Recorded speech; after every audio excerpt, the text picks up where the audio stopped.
Here we have a Pet Doors brand pet door. This is for larger size dogs. So here we've put in a 6mm clear toughened safety glass panel. We're pretty spoilt in the modern days now. We can the glass is water jet cutout. As you can see, it's a rectangular shape.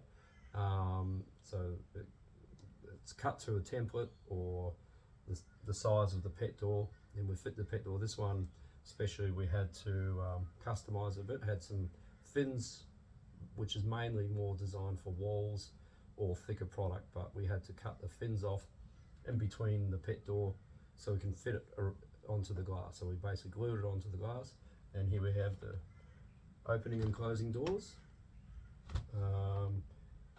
And in this situation, you might have to be a little step for the dog to get up to, because it's got a higher ledge for the dog to get inside the house. But that's it. So for larger size pet doors, call Glass Guru, and we'll get it all fitted up for you. Thank you.